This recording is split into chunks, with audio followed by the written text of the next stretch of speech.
Números capítulo 16, versículos 8 a 11, diz assim: Disse mais Moisés a Coré: Ouvi agora, filhos de Levi, porventura pouco para vós é que o Deus de Israel vos separou da congregação de Israel, para vos fazer chegar a si, administrar o ministério do tabernáculo do Senhor, estar perante a congregação para ministrar-lhe, e te fez chegar, e todos os teus irmãos, os filhos de Levi contigo.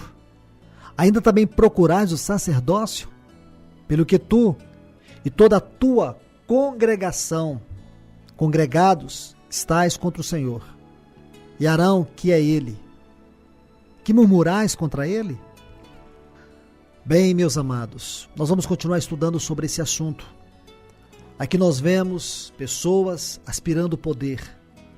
Aqui nós vemos nessa estação de Quelata pessoas buscando ter preeminência, sobrepujar os outros. Pessoas que não se contentam com o lugar onde eles foram colocados por Deus. Sempre querem mais. Eu creio que o oposto disso nós podemos encontrar na palavra de Deus, e que eu creio ser o caminho de Deus no qual Ele está nos conduzindo, é compreender o verdadeiro significado da obscuridade e da fragilidade por onde Deus tem se movido. Há um texto onde nós vamos ler no Novo Testamento, que está em Apocalipse, no capítulo 2, o versículo 13. É um texto referente à carta à igreja de Pérgamo. Se você estudar os capítulos 2 e 3 de Apocalipse, você vai ver que esses capítulos, ali estão 7 cartas às igrejas da Ásia. E a terceira igreja é a igreja de Pérgamo. E aqui no versículo 13 do capítulo 2, um texto referente a essa carta, diz assim: Conheço o lugar em que habitas, onde está o trono de Satanás, isto é, a autoridade, o governo de Satanás, e que conservas o meu nome e não negastes a minha fé. O Senhor está falando à igreja de Pérgamo. Espiritualmente falando, Pérgamo significa o mundo, mundanismo. Aí o Senhor diz: ainda nos dias de Antipas, minha testemunha, meu fiel, o qual foi morto entre vós, onde Satanás habita. Gostaria de falar um pouco sobre isso, porque aqui o Senhor vai nos mostrar alguns aspectos espirituais desse obscuro servo de Deus. Porque enquanto vemos Datã, Coré e Abirão tentarem promoção, usurpar uma posição a qual Deus não lhes havia confiado, enquanto muitas pessoas estão assim, são assim como Coré, Datã e Abirão, pessoas que vivem em busca de poder, pessoas que vivem em função de serem reconhecidas, notadas, pessoas que são sempre alimentadas pelo sucesso, pessoas que nunca se contentam com a posição que tem no corpo de Cristo, sempre almejam mais. Nós vemos aqui um exemplo tão maravilhoso de um homem chamado Antipas. Eu queria falar um pouquinho sobre ele. Veja que aqui na igreja de Pérgamo, o Senhor reconhece a dificuldade da situação espiritual desta igreja. Aqui o Senhor diz que esta igreja habita no mesmo lugar onde está o trono, o governo de Satanás. Por isso, a igreja de Pérgamo teve dificuldade em manter o testemunho do Senhor. Mas aqui em Pérgamo, como vemos na leitura, há uma pessoa que é muito especial, é Antipas. O Senhor diz que este Antipas é uma testemunha fiel. Amados, não encontramos o nome de Antipas na história da igreja. Portanto, desde que isto é uma profecia, nós precisamos descobrir o significado do nome de Antipas, porque esse nome traz um significado profético em si. E isso tem que ser extremamente importante para nós. Porque o nome Antipas vem de 2 vocábulos. Primeiro, ante, que significa contra, e paz, que significa tudo. Então, Antipas, esse homem fiel, ele é contra tudo. Tudo que se opõe ao testemunho de Deus. Isso não quer dizer que ele intencionalmente criava problemas em Pérgamo, que ele não se importava com a situação, mas que ele era alguém que se posicionava do lado de Deus para se opor a todas as coisas que feriam o caráter do testemunho da obra de Deus. Embora não encontramos o nome de Antipas nos relatos da história da igreja, mas Deus conhece o nome de Antipas. Eu vejo que isso, de um modo estritamente espiritual, nos fala do significado do ministério da obscuridade. Antipas nos fala daqueles que se opõem contra o mundanismo na igreja, mas também, por outro lado, nos mostra o verdadeiro sentido da obscuridade no serviço a Deus, aquilo que glorifica a Deus e não os homens. Quantos homens de Deus aparecem na Bíblia, sem ao menos nós sabermos sua procedência, sua formação? Esses não são apenas os escolhidos de Deus, são os escondidos de Deus. Há homens e mulheres que surgiram na história do povo de Deus, que não tiveram uma autenticidade da aprovação do homem. Pessoas que permitiram ser usadas por Deus com um único propósito: que Deus tivesse completa primazia e glória. Essa é a glória do viver do ministério da obscuridade. Isto é, que Deus tenha preeminência e glória. Coré, Datã e Abirão estavam preocupados com a posição deles diante das pessoas. Eles queriam posição, eles não queriam a função, eles não queriam a unção, eles queriam posição. É interessante notar que esses personagens, que a Bíblia não menciona seus nomes, aparecem na história do povo de Deus. Nós podemos ver alguns, como por exemplo em 1 Samuel, no capítulo 2, e os versículos 27 a 33, quando a Bíblia diz que um homem de Deus, e não menciona o seu nome, ele veio a Eli, e ele proferiu uma palavra dura, uma profecia contra Eli, contra a sua casa, porque Eli havia se tornado um sacerdote complacente com os pecados dos seus filhos, um homem que estava realizando relaxadamente a obra de Deus. Mas veio um profeta de Deus, um homem de Deus, lá no versículo 27 a 33 do capítulo 2 de 1 Samuel. A Bíblia não menciona o seu nome. Depois você vai ver também em 1 Reis, capítulo 13, versículos 1 a 9, um outro homem de Deus que foi até Jeroboão, porque Jeroboão estava cheio de motivações erradas, e foi daí que surgiu o paganismo entre os reis de Israel. Foi aí que nós vemos a perversidade idólatra tendo suas raízes. Mas vem um homem de Deus a Jeroboão, e ele profetiza duramente contra Jeroboão e a sua casa e a sua descendência. Qual o nome desse profeta? Também a Bíblia não menciona. Se você ler 2 Reis, o capítulo 5 e os versículos 2 e 3, quando as tropas da Assíria invadiram as terras de Israel e levaram vários cativos, e entre esses cativos havia uma menina, e essa menina ficou ao serviço da mulher de Naamã. E um dia, ela vendo aquele homem leproso, ela dissera: tomara meu senhor estivesse diante do profeta de Deus que está em Samaria, ele o restauraria da sua lepra. Aquela menina, qual o nome dela? Também não sabemos. Se você vai para o Novo Testamento, em 2 Coríntios capítulo 8, versículo 18, diz assim: e com ele enviamos o irmão, cujo louvor no evangelho está espalhado por todas as igrejas. Havia um irmão que tinha um testemunho espalhado por todas as igrejas, mas qual o nome dele? Também nós não sabemos. Retornando um pouquinho para Romanos capítulo 16, versículo 23, nas saudações finais de Paulo aos irmãos em Roma, ele disse: saúda-vos Gaio, meu hospedeiro, e de toda a igreja. Saúda-vos Erasto, tesoureiro da cidade, e o irmão Quarto. Alguns grandes eruditos, eles dizem que esse irmão Quarto talvez fosse um escravo e ele não tivesse nome. Então, aqui nós podemos ver algo muito extraordinário. Amados, é isso que significa esse extraordinário ministério da obscuridade. Antipas é alguém que não está preocupado com popularidade, ele está preocupado com o testemunho de Deus. Antipas é alguém que está na linha da edificação de Deus, alguém que está preocupado e inquietado com a condição da igreja do Senhor Jesus em relação ao mundo e o mundanismo. Assim também devemos ser nós. Nós não vivemos para nós, nós vivemos para a glória de Deus. Nós vivemos para que o testemunho de Deus seja visto. É isso que eu chamo o ministério da obscuridade. Nós podemos ver um outro exemplo ainda, lá no livro de Jeremias, no capítulo 35, os versículos 2 a 18, nós temos a história dos recabitas. Os recabitas era um povo nômade. Eles habitavam em tendas. O trabalho deles era com metais, fabricavam carroças e outros armamentos de guerra. Uma particularidade dos recabitas é que eles formavam um grupo pequeno e voltado para si. A vida deles era caracterizada pelo ascetismo e pela disciplina. A vida dos recabitas era um protesto contra a decadência da civilização em relação à religião, à moralidade e à fertilidade das comunidades agrícolas daquele tempo. É isso que você vai encontrar sobre os recabitas se você estudar a história deles. A história dos recabitas retrocedia do tempo de Jeremias a 250 anos atrás, iniciando-se com Jonadab, filho de Recabe, nos dias do rei Jeú.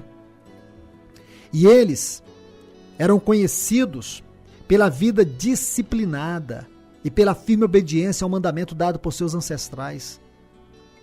Vamos ler aqui no capítulo 35 do livro de Jeremias e os versículos 8 a 10, quando diz assim: Obedecemos, pois, a voz de Jonadab, filho de Recabe, nosso pai, em tudo quanto nos ordenou, de maneira que não bebemos vinho, nem em todos os nossos dias, nem nós, nem nossas mulheres, nem nossos filhos, nem nossas filhas.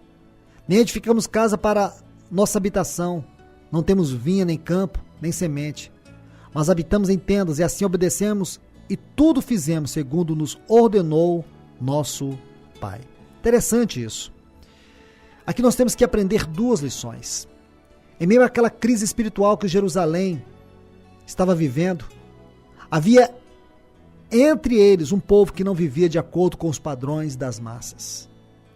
Então a primeira lição que nós aprendemos aqui é que os recabitas tinham uma singular identidade. Eles eram uma prova incontestável de que era possível viver persistentemente uma vida fora dos padrões das massas, não sendo levados pelo modismo da sociedade. Nessa primeira lição nós podemos aprender que é possível sustentar o testemunho de Cristo a despeito daquilo que as massas do indiferentismo religioso possam nos fazer. Eles não viviam baseado nas experiências dos outros, eles viviam sustentados pelas tradições dos seus ancestrais. A segunda lição que nós podemos aprender aqui é que o viver dos recabitas não foi forjado por instáveis condições históricas, mas por séculos de devoção. Os recabitas não permitiram que a voz da multidão os transformasse em meros espectadores e consumidores religiosos. Eles eram uma comunidade voltada uns para os outros. Isso é muito importante para nós. Quando você estuda a história de homens e de mulheres de Deus que viveram na obscuridade do serviço a Deus, podemos ver claramente que a resposta de Deus para o poder diabólico que governa o mundo e destrói as pessoas é o ministério da obscuridade, é a fragilidade humana, pessoas que são despojadas das suas forças naturais, pessoas que são completamente carentes e dependentes de Deus. Vejamos o exemplo do nosso Senhor Jesus Cristo. Nele, vemos que o nosso Pai Celeste escolheu fazer parte da nossa história pelo caminho da fragilidade humana. Aqui está a centralidade da nossa espiritualidade e fé. Deus em Cristo se fez homem para desmascarar o poder e a ilusão de uma religião morta, fria, que perdurava naquele tempo. Todas aquelas máscaras que eles usavam, dizendo sustentar o testemunho de Deus, foram colocadas por terra à medida que o Senhor Jesus estava pregando o Evangelho do Reino. Por incrível que pareça, temos sido engolfados por um orgulho espiritual que nos condiciona a buscar o poder, como fizera Coré, Datã e Abirão, e como muitos têm feito.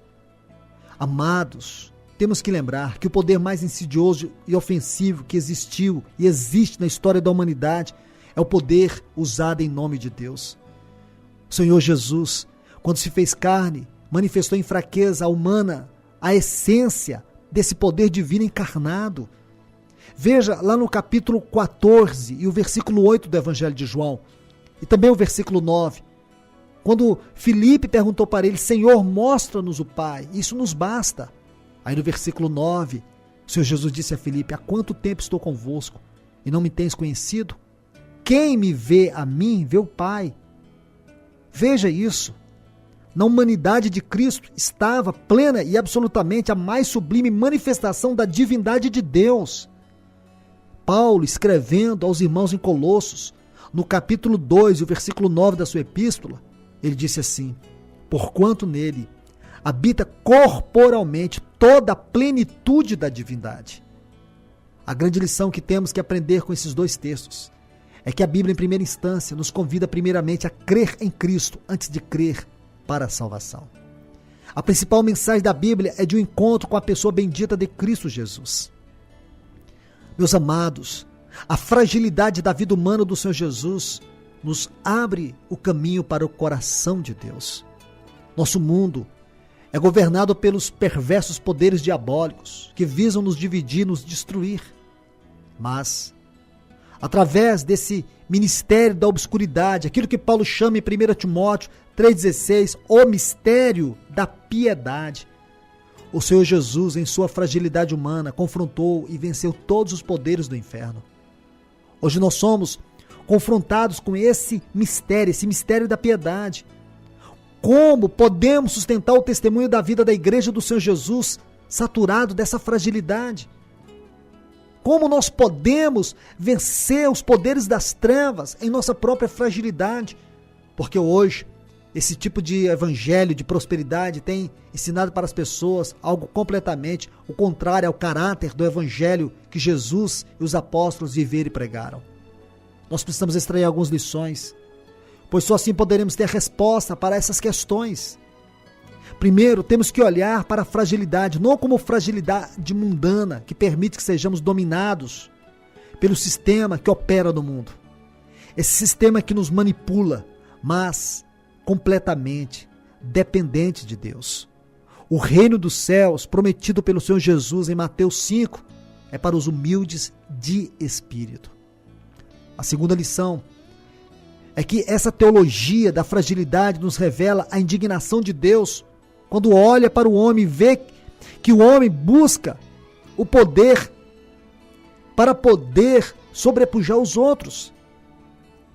A grande indignação de Deus é que o homem procura sempre sobressair. A busca pelo poder tem sido a mais extrema característica da ansiedade do homem. Por isso, Deus, ele despoja o homem da sua arrogância e do seu poder. Primeiro ele faz isso, não foi o que ele fez com Saulo de Tarso, que estava montado no seu poder, na sua força, munido de cartas, de autoridades religiosas para perseguir a igreja do Senhor. Deus o despojou e mostrou para ele qual é o verdadeiro caminho do poder. A terceira lição que nós precisamos aprender: a teologia da fragilidade nos revela como Deus desmascara a obsessão pelo poder na sua igreja e no mundo, quando ele, na pessoa do seu bendito filho, em completa debilidade, fragilidade humana, como um bebê que nasceu numa manjedoura, desfazendo-se das suas insígnias celestes, se revelou em amor e graça. Por isso, somente o amor e a graça são os instrumentos de Deus para despedaçar toda cobiça e toda obsessão pelo poder. A quarta lição: a teologia da fragilidade nos capacita a desfrutar o poder divino. Esse é o único poder capaz de destronizar a cobiça, o orgulho e a obsessão e manifestar o reino de Deus. A quinta lição: o Evangelho de Cristo nos apresenta uma pessoa que nos convida a sair dos domínios do poder tirânico das forças humanas e viver sob o controle e o poder que advém da nossa própria fraqueza. Quando nós permitimos ser levados ao fim de nós mesmos para poder experimentar o verdadeiro poder de Deus. Somente esse poder é capaz de nos fazer simples como uma pomba e prudentes como uma serpente. No capítulo 12, de 2 Coríntios, e o versículo 9, Deus disse a Paulo: a minha graça te basta, porque o poder se aperfeiçoa na fraqueza. A essa estupenda verdade, Paulo escreveu: de boa vontade, pois mais me gloriarei nas fraquezas, porque sobre mim repousa o poder de Cristo. E assim ele prossegue: pelo que sinto prazer nas fraquezas, nas injúrias, nas necessidades, nas perseguições, nas angústias, por amor de Cristo, porque quando sou fraco, então é que sou forte. Esse é o cristianismo, o qual nós fomos chamados para viver. Este é o evangelho que destroniza a arrogância da teologia de Coré, Datã e Abirão, que Deus, através dessa palavra, fale ao teu coração.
Tendo considerado até aqui alguns pontos fundamentais acerca deste assunto que envolve essa 19ª estação, Keelata, este é o nome.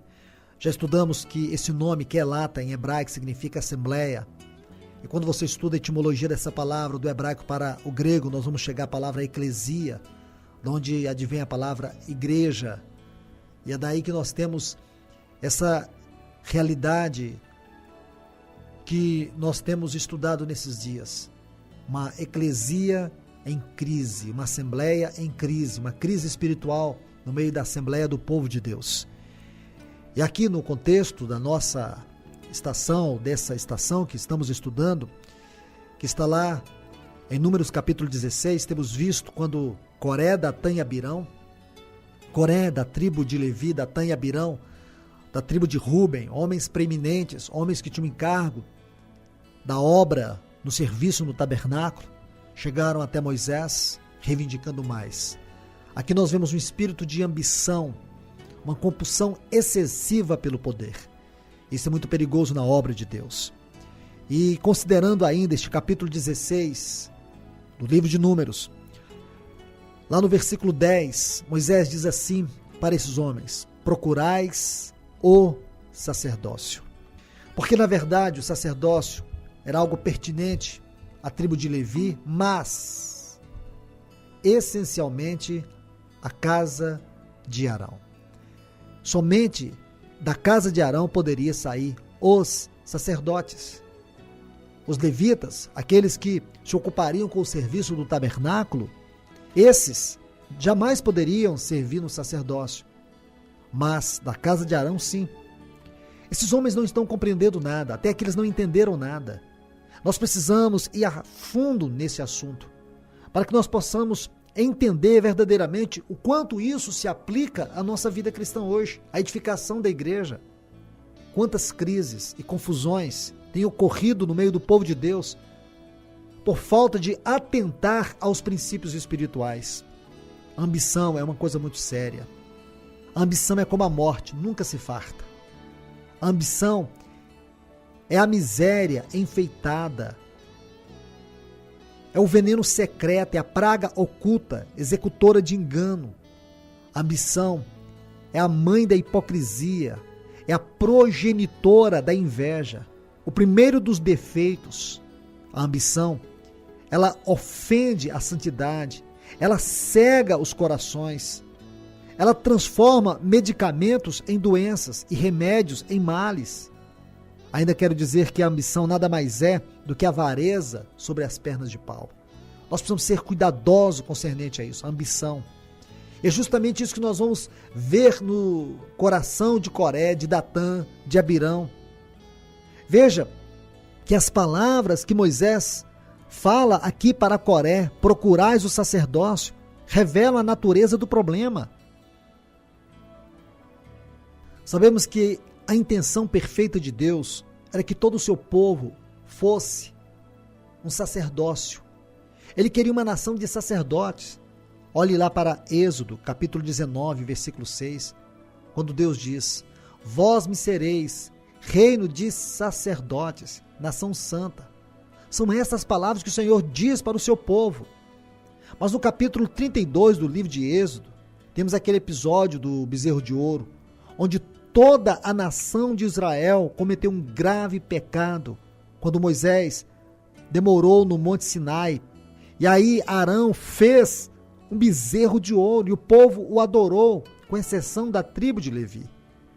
A tribo de Levi foi separada para ministrar diante de Deus. É aqui que Deus institui essas classes, tanto de levitas como de sacerdotes. Então, a tribo de Levi, ela foi separada para ministrar diante de Deus e ser responsável pelos assuntos referentes ao tabernáculo. Mas um detalhe é que somente a casa de Arão poderia haver sacerdotes, e o sumo sacerdote. Coré e seus aliados ambicionavam essa posição. A ambição deles aqui era simplesmente por essa posição. Veja as palavras de Moisés para eles, lá nos versículos 9 e 10 aqui do capítulo 16 do livro de Números. Acaso é para vós outros coisa de somenos que o Deus de Israel o separou da congregação de Israel para vos fazer chegar a si, a fim de cumprirdes o serviço do tabernáculo do Senhor, e estardes perante a congregação para ministrar-lhes, e te fez chegar, Coré, a todos os teus irmãos, os filhos de Levi contigo, ainda também procurais sacerdócio? O irmão Richard Baxter, um teólogo puritano do passado, expressou esse tipo de comportamento, esse tipo de ambição da seguinte forma: ouça bem as palavras deste servo de Deus.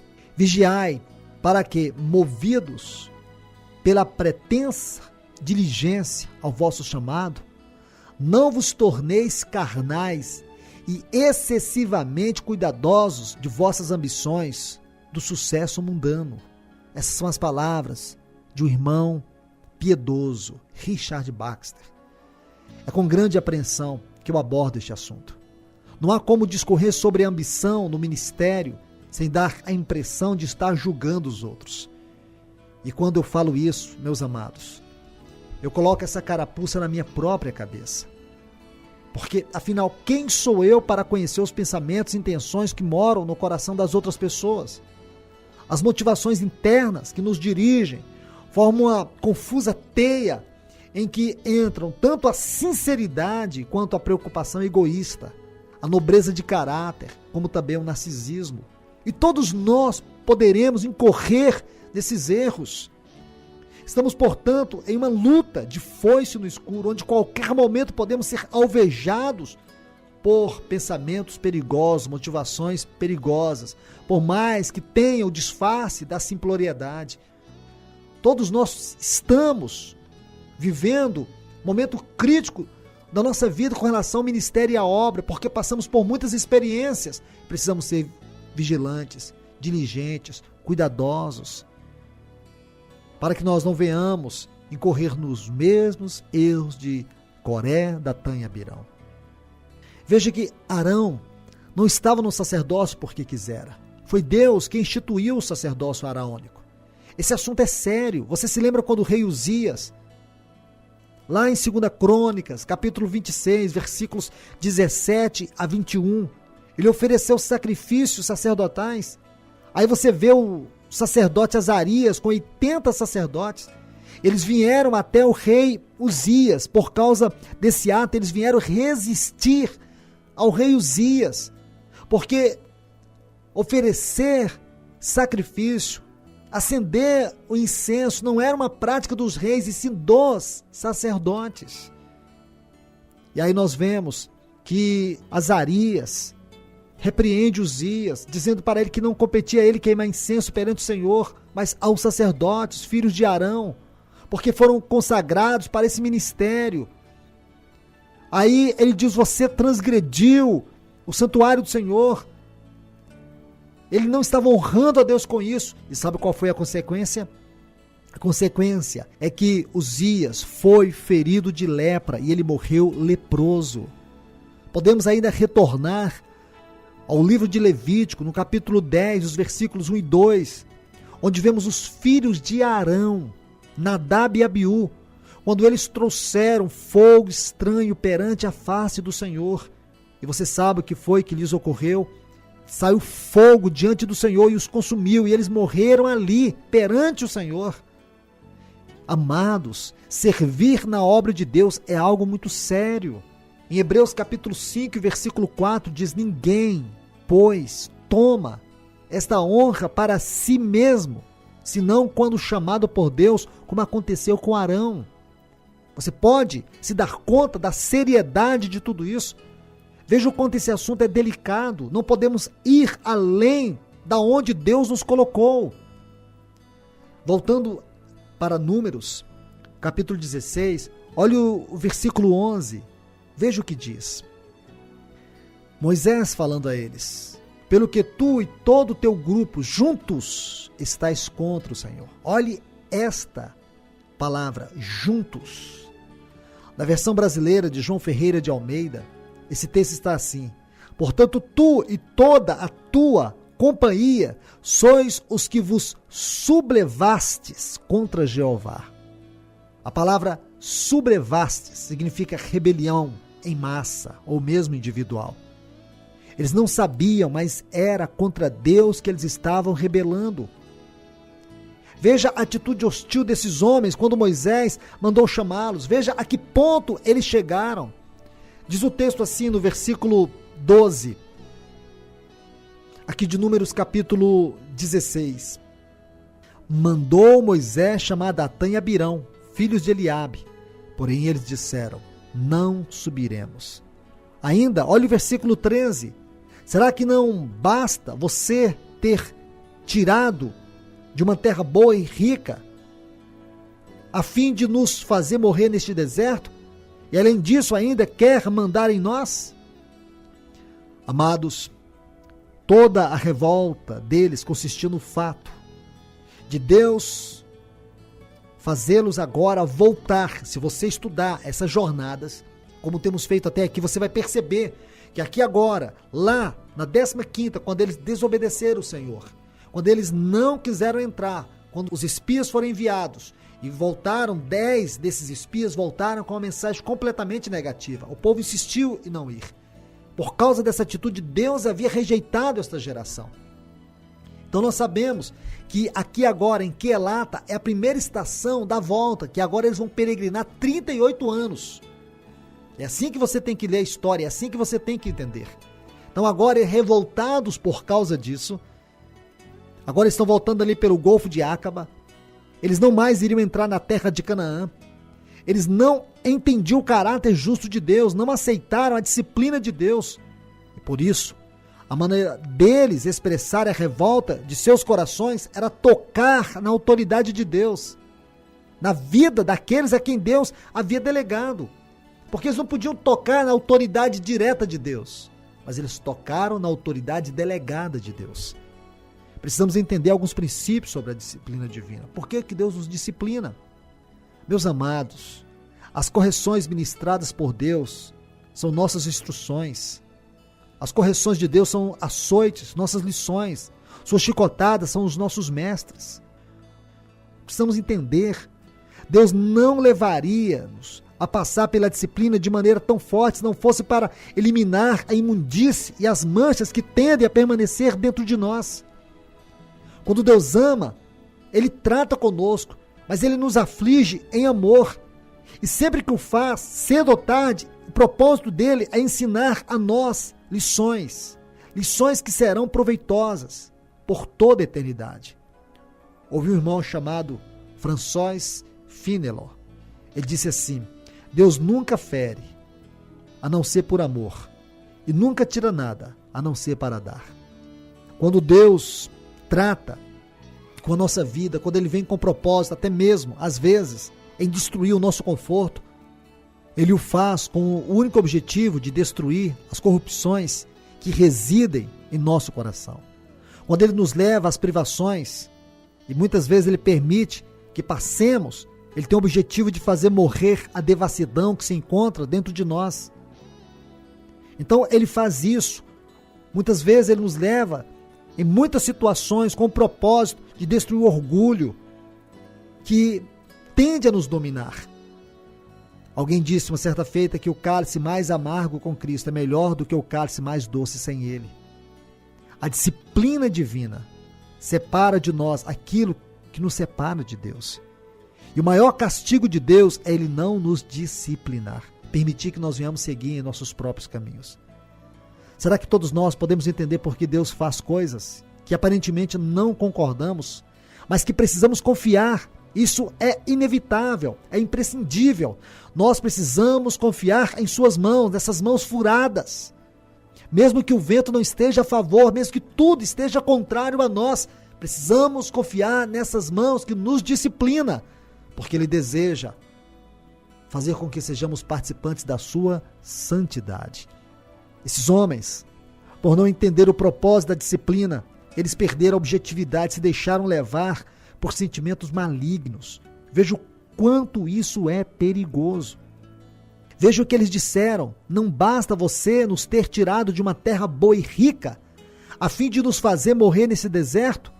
Veja, uma terra boa e rica era o Egito. O Egito agora era uma terra boa e rica. Veja que eles disseram que foi Moisés e Arão que os havia tirado do Egito, tirado eles do Egito. Quanta cegueira! Será que você pode notar isso? Meus irmãos, eu olho para isso e vejo como nós também somos assim, como nós não compreendemos a profundidade do nosso próprio pecado, da onde foi que Deus nos tirou, não nos damos conta da grandeza da redenção. Será que podemos alistar as bênçãos divinas desde o momento em que eles saíram do Egito? Será que você pode ver isso? Será que nós, olhando na perspectiva da palavra de Deus, não ficamos um tanto quanto assombrados pela cegueira deste povo? Você se lembra, lá em Êxodo capítulo 12, versículo 29, quando Deus livrou todos os primogênitos da casa de Israel da morte, quando o anjo passou à meia-noite e matou todos os primogênitos do Egito, e todos os primogênitos dos filhos de Israel foram guardados. Lá em Êxodo capítulo 13, versículo 21, Deus dá a eles a nuvem e a coluna de fogo. O Senhor ia diante deles durante o dia numa coluna de nuvem para os guiar pelo caminho, e durante a noite numa coluna de fogo para os alumiar, a fim de que eles caminhassem de dia e de noite. Imagine que milagre! Será que eles perderam a noção disso? Lá em Êxodo capítulo 14, versículo 16, nós temos a passagem pelo Mar Vermelho, quando eles estavam ali encurralados. Havia os montes dos lados, o mar pela frente, o exército de Faraó atrás. Deus abriu o Mar Vermelho quando Moisés tocou com o seu cajado nas águas. Aqueles dois paredões se formaram para que o povo de Israel passasse. Lá no capítulo 15, versículo 25, quando eles atravessaram o Mar Vermelho, chegaram em Mara. Ali eles encontraram águas amargas. E a Bíblia diz que Moisés colocou um lenho na água e essa se tornou potável, água doce para eles beberem e saciarem a sede. Em Números 16, quando eles estavam com fome, com desejo de comer carne, Deus dá para eles o quê? As codornizes, como também o maná. Tudo isso Deus fez para eles, para os alimentar. Imagine como eles esqueceram tão depressa as provisões e os cuidados de Deus. Isso é lamentável, mas muitas vezes nós também podemos ser assim. Muitas vezes nós temos sido assim com Deus. Como nós não temos dado valor naquilo que Deus é para nós. Que Deus nos ajude a entender isso. Que Deus nos guarde de ter um coração que ambicione coisas, ambicione posições, ambicione ou mesmo as coisas do mundo, seja lá o que for.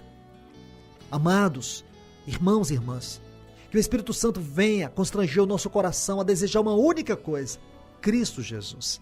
Que Ele seja o foco da nossa vida, que Ele seja o alvo da nossa vida, porque eu sei que somente isso poderá nos guardar. Somente isso poderá nos proteger, guardar o nosso coração. Coré, Datã e Abirão estava vivendo uma realidade da qual eles não tinham noção das suas consequências. Que Deus possa falar ao teu coração sobre isso.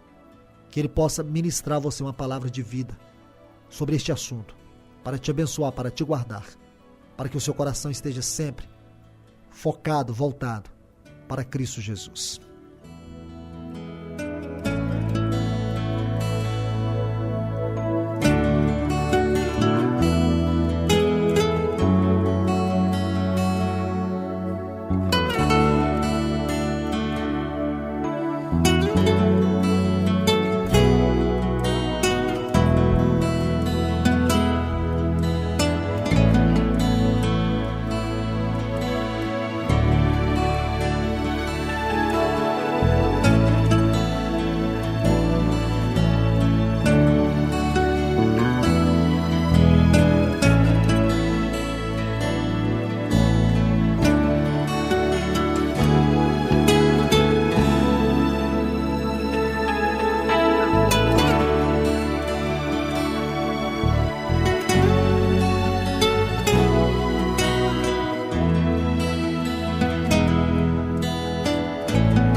Vamos prosseguir estudando mais uma parte desse estudo sobre Quelata. Essa aqui é a 19ª estação, onde estamos aprendendo alguns princípios tão importantes acerca de autoridade espiritual. Aqui nós sabemos que Coré, Datã e Abirão, 3 levitas, aqueles que eram da ordem dos coatitas, eles tinham como encargo carregar os utensílios sagrados do tabernáculo. E agora, motivados por ambição, soberba, orgulho, eles aspiravam o sacerdócio. E por causa disso nós sabemos que muitas pessoas foram incitadas, 250 pessoas foram incitadas contra a autoridade de Deus na vida de Moisés e Arão. Em Números capítulo 16, que é os textos relativos a essa estação, nos versículos 12 a 18 diz assim: Mandou Moisés chamar a Datã e Abirão, filhos de Eliabe. Porém eles disseram: Não subiremos. Porventura é coisa de somenos que nos fizeste subir de uma terra que mana leite e mel, para fazer-nos morrer neste deserto? Olhe bem, eles estão dizendo que a terra que mana leite e mel é o Egito, e não a terra de Canaã. Eles estão culpando aqui Moisés de ter tirado eles da terra que mana leite e mel, para levá-los para morrer no deserto. Vejam o quanto essa raiz do orgulho, que motiva a rebelião, carrega em si motivações, pretensões erradas. Como as pessoas distorcem a verdade, como a visão das pessoas é curta, não somente curta, mas também como as pessoas perdem a visão por causa de motivações erradas no serviço da obra de Deus. Essas pessoas foram separadas para poder servir na obra de Deus. Será que não tinham aprendido até aqui por tantas experiências as quais Deus havia levado este povo a passar? Em cada uma delas, Deus trouxe tratamento, e nesses tratamentos, Deus trouxe lições, como eles não aprenderam. É incrível como as pessoas esquecem depressa os tratamentos de Deus, as lições provenientes das experiências espirituais. Agora veja como eles têm uma visão distorcida do Egito em relação ao propósito de Deus com Canaã. A terra que mana leite e mel é o Egito. Então eles dizem, é coisa de somenos que nos fizeste subir de uma terra que mana leite e mel para fazer-nos morrer neste deserto? Senão também que queres fazer-te príncipe sobre nós?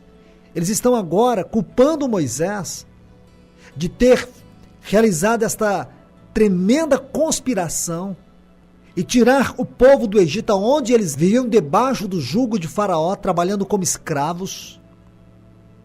E agora eles culpam Moisés de uma conspiração de ter tirado este povo do Egito, segundo eles, a terra que mana leite e mel, para levá-los ao deserto, e ainda que Moisés aspirava a ser príncipe sobre eles. Aí eles dizem, prosseguindo, nem tampouco nos trouxeste uma terra que mana leite e mel, nem nos deste campo e vinhas em herança. Agora eu pergunto, que herança que eles tinham lá no Egito? Que herança tinha um escravo lá no Egito? Veja o que a falta de visão espiritual pode provocar na vida de uma pessoa.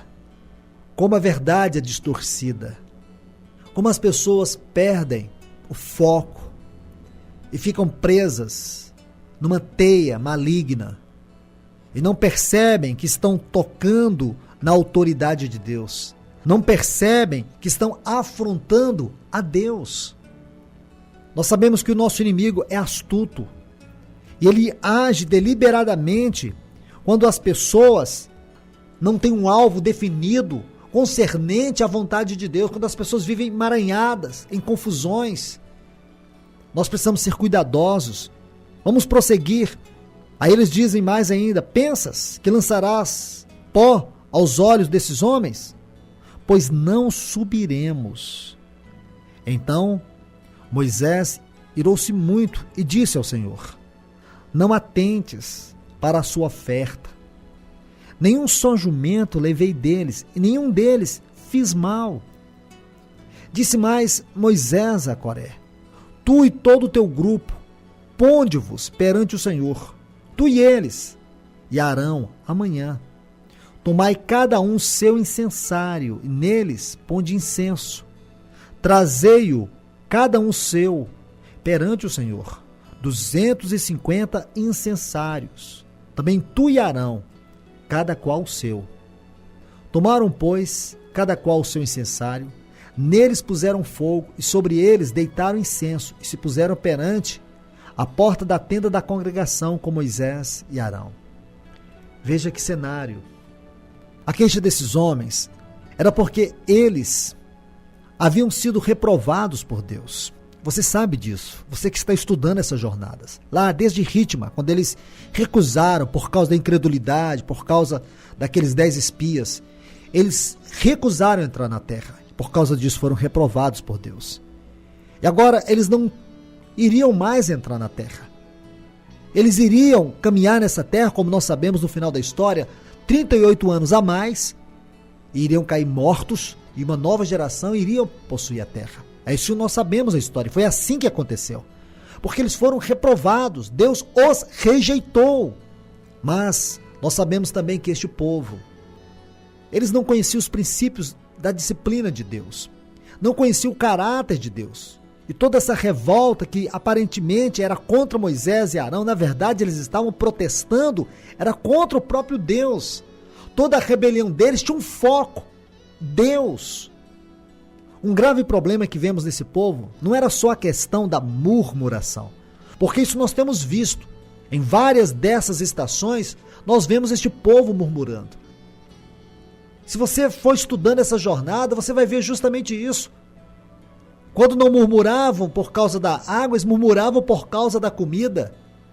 Sempre estavam a murmurar. Mas esse não era o grave problema deles.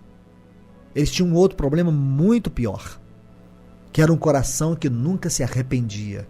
Este povo não conhecia o verdadeiro quebrantamento, a verdadeira rendição. de todos os pecados que eles cometeram contra o próprio Deus, nunca se vê nesse povo um sinal de quebrantamento, de arrependimento. Ao contrário, sempre exigiam mais, sempre queriam mais. Não havia uma entrega a Deus, não havia confissões de pecados, sempre queixosos. Isso caracteriza, dentro do nosso próprio contexto, esse tipo de cristianismo onde Deus é sempre um negócio vantajoso para as pessoas, onde as pessoas procuram viver a vida cristã tendo o único alvo em Deus, elas mesmas. Sempre a satisfação das pessoas está acima da satisfação de Deus. As pessoas querem relacionar com Deus sempre para o seu próprio bem. Não que seja errado relacionar com Deus para o nosso bem. A questão é que temos que ter sempre em vista Deus em primeira instância e não nós. O nosso bem só pode ser alcançado quando Deus, em primeiro lugar, é exaltado, é magnificado, é glorificado. Quando Ele está satisfeito, nós estamos bem. Não é o nosso bem em si. O nosso bem sempre tem que estar debaixo da glória de Deus. E a glória de Deus sempre estará exaltada quando Ele tiver toda satisfação em nós. Então, você tem que compreender que o arrependimento é um caminho contínuo na vida do cristão. Porque nós não temos que arrepender só do que fazemos, mas temos que arrepender, sobretudo, de quem somos. O arrependimento, quando é verdadeiro, atinge a raiz da iniquidade e livra o nosso coração do pecado. Este povo não tinha experimentado isso em essência. Como nós precisamos conhecer o caminho do arrependimento, do quebrantamento. Porque o arrependimento é a mudança da mente, enquanto a regeneração é a mudança do homem. Nós temos que experimentar isso na nossa vida cristã. O irmão Moody, ele diz que o arrependimento é a lágrima nos olhos da fé. Eu e você precisamos entender isso, porque foi justamente aqui, nesse ponto, que nós temos que parar e refletir. Esse povo não arrependia. Deus tratava, Deus disciplinava. Não era com o propósito de rejeitá-los, de reprová-los, mas com o propósito de ganhá-los. Se você estudar todo o capítulo 14, você vai começar com a 15ª estação, que é Ritma. Quando você vai estudando Ritma, quando eles recusaram entrar, logo em seguida nós temos o quê?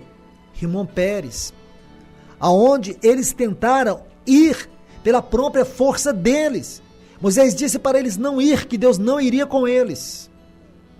Aí depois, logo nós temos uma outra estação. E qual é ela? É Líbina, que é o capítulo 15, aqui de Números. E nesse capítulo nós vamos ver o meio pelo qual Deus coloca diante deles para que eles pudessem entrar, somente através do sacrifício. Isso, levando para o Novo Testamento, na linguagem do Novo Testamento, nos revela a cruz de Cristo. Por nós mesmos, nós não vamos entrar. Pela nossa própria força, nós não vamos entrar. E aqui estava o recomeço. Se você fizer uma trajetória dessas estações, você vai descobrir que Quelata é a primeira estação, quando Deus manda eles retornar, para poder agora tratar com eles. E qual o primeiro sinal que eles dão diante de Deus em relação à palavra de Deus, em relação ao caminho que Deus agora coloca diante deles? Rebelião. O que caracteriza um coração que nunca se arrependeu. Nós temos que olhar para isso, porque é muito sério. Eles deveriam ter se arrependido, porque o arrependimento é uma transformação completa do coração natural do homem com respeito ao pecado. Aqui se vê o orgulho. Nosso orgulho sente desgosto por nossas falhas. E muitas vezes confundimos esse desgosto com o verdadeiro arrependimento. E é nisso que o coração fracassa. O irmão John Owen, que foi um grande puritano do passado, e diz que o pecado deve ser ocasião para grande tristeza, quando não há tristeza em pecar.